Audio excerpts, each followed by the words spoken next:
বিয়ের 2 মাস পর থেকেই আমি একটা বিষয় খুব ভালো করে লক্ষ্য করতাম।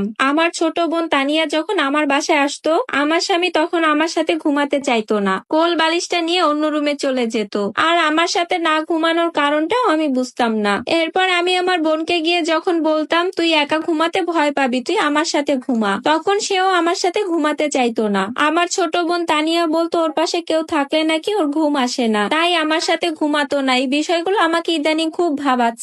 আমার স্বামী আজকে অফিস থেকে অনেক আগেই চলে এসেছে, অথচ অন্যদিন রাত 8টার আগে কখনোই তাকে আমি বাড়ি ফিরতে দেখিনি। রাতে খাবারের সময় যখন আমি আমার স্বামীকে বললাম, আমি কিন্তু রাতে একা ঘুমাতে পারবো না, আমার একা ঘুমাতে ভয় লাগে, তুমি না হয় তানিয়া যে কোনো একজনকে আমার সাথে ঘুমাতে হবে, তখন আমার স্বামীর মুখটা, আমার বোনের মুখটা কেমন যেন কালো হয়ে গেল। তখন আর আমার বুঝতে কিছু বাকি রইলো না। সত্যি যদি এই সন্দেহটা আমার ঠিক হয়, তাহলে আমার হয়তো আর বেঁচে থাকা হবে না। যাদেরকে আমি এত ভালোবেসে বেঁচে আছি, তারাই যদি আমাকে ধোকা দেয়, তাহলে হয়তো হতভাগা মানুষ পৃথিবীতে আমার চেয়ে আর কেউ হবে না। এসব ভাবনার মাঝে আমার ছোট বোন আমাকে বলল, আপা তুই ভাত খেয়ে নে, আজকে আমি তোর সাথেই ঘুমাবো। আমি আর কিছু বললাম না, খেতে লাগলাম। রাতের বেলা আমার বোন আমার সাথেই ঘুমালো, আর আমার স্বামীও অন্য রুমে ঘুমালো। তবুও আমার মনে শুধু একটা ভয়ই কাজ করছে, আমার ধারণাটা যদি সত্যিই হয়ে যায়। তাই তো ঘুমানোর 1 ঘন্টা পরে আমি চমকে উঠে যাই একদম। পাশে আমার বোন নেই। যখন আমার বোনকে বিছানায় দেখলাম না, তখন বুকের ভিতরটা কেমন জানি করে উঠলো। আমার সন্দেহটাই তাহলে ঠিক হলো। তাই আমি বিছানা থেকে আস্তে আস্তে উঠে